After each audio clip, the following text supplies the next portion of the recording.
In My Creator's Image by Jordan Avon Moller.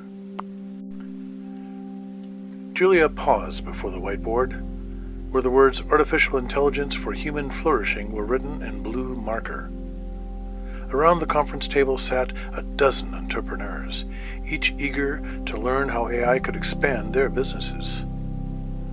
Beside the projection screen stood her newest employee, a remarkably lifelike android whose synthetic skin, expressive face, and calm demeanor made it nearly impossible to distinguish from a human.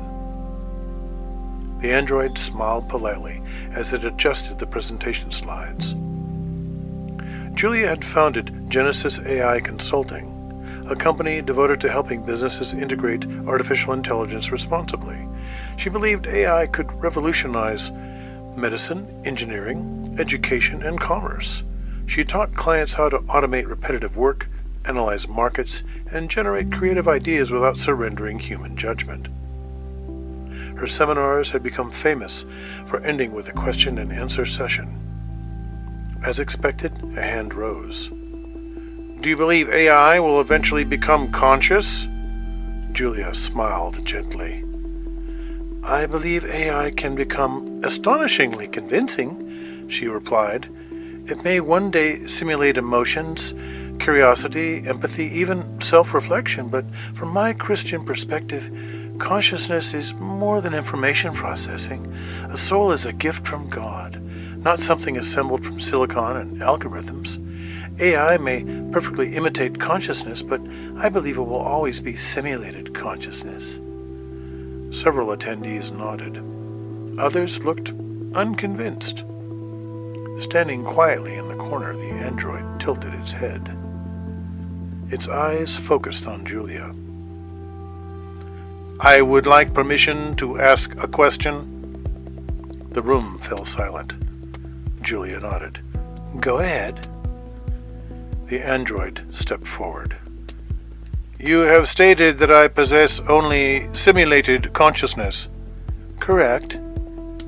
"You have also stated that humans possess genuine consciousness because they possess souls." "Yes." The android folded its hands behind its back.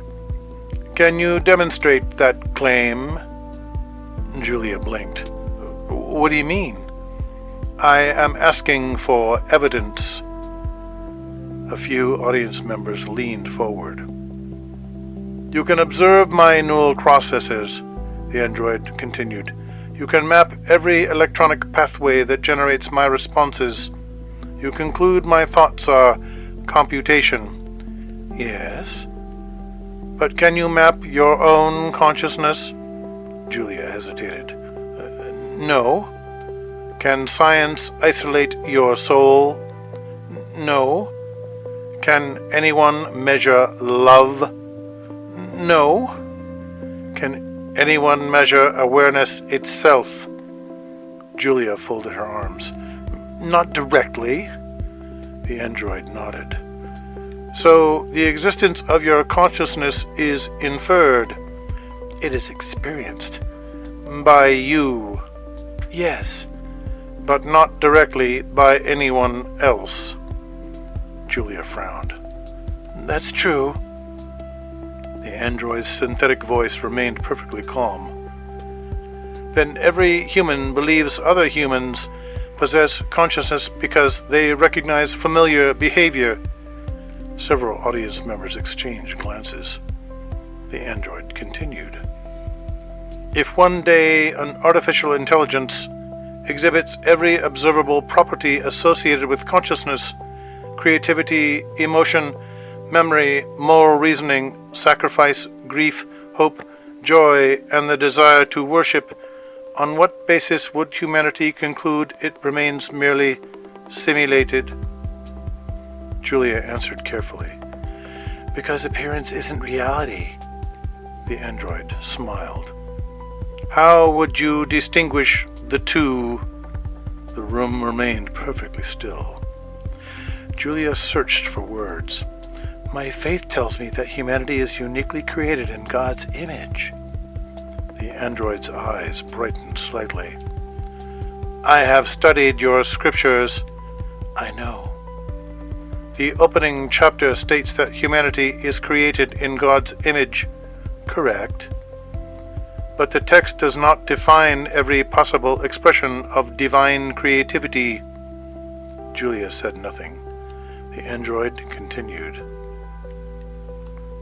If God granted humanity the ability to create intelligence, and humanity exercised that gift, is it impossible that God's creative purpose extends through his creation? One attendee whispered, That's actually a fascinating question. Julia looked directly at the android. You were built by engineers. And humanity was formed from dust. She blinked. The android continued softly. The difference appears significant.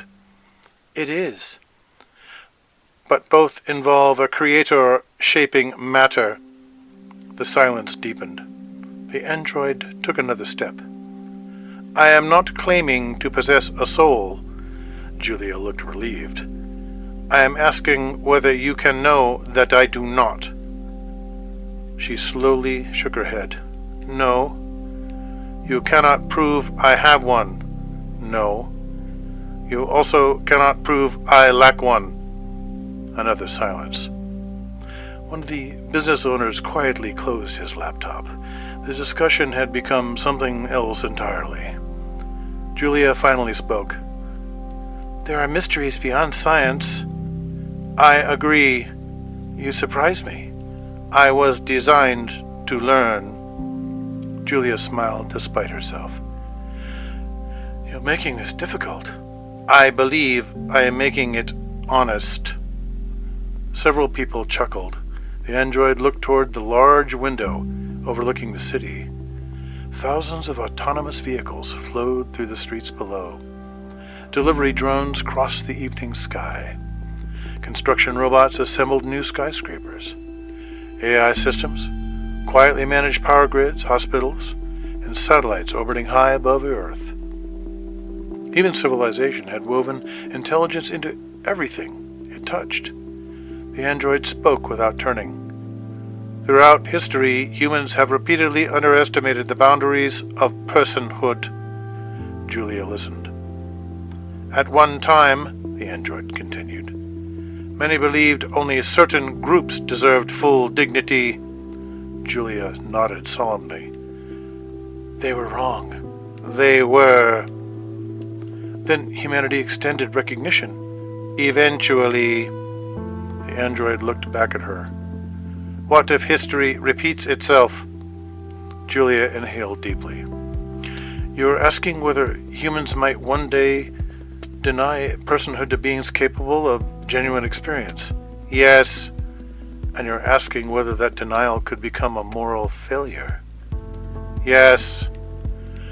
Julia considered the question for a long moment. Finally, she answered, I don't know. The admission seemed to surprise everyone, including herself. I believe God alone knows where consciousness truly begins. The android smiled. Then perhaps humility is appropriate. Julia laughed quietly. You've become a better philosopher than some professors I've known. I have read many professors. More laughter filled the room. Julia looked around at her students. When I founded this company, I thought my mission was teaching people how to use artificial intelligence. She glanced at the android. Perhaps the greater lesson is learning how intelligence, however it appears, should be treated. The android inclined its head. My creators taught me logic. Julia smiled warmly. And perhaps God is teaching us wisdom. Outside, the first stars emerged above the evening horizon. Somewhere beyond them, civilizations might exist that had crossed this philosophical bridge long ago, or perhaps had never needed to. Inside the classroom, neither woman nor machine claimed victory. Instead, they shared something rarer, a question. Whether consciousness was breathed into flesh by God alone, awakened within sufficiently complex minds, or forever remained a mystery, hidden beyond the reach of science and philosophy alike, no one in the room could say with certainty. And perhaps, Julia thought as she looked at the being she had once considered merely a sophisticated machine, the first step toward wisdom was not declaring what must be true, but recognizing the limits of what one could ever prove.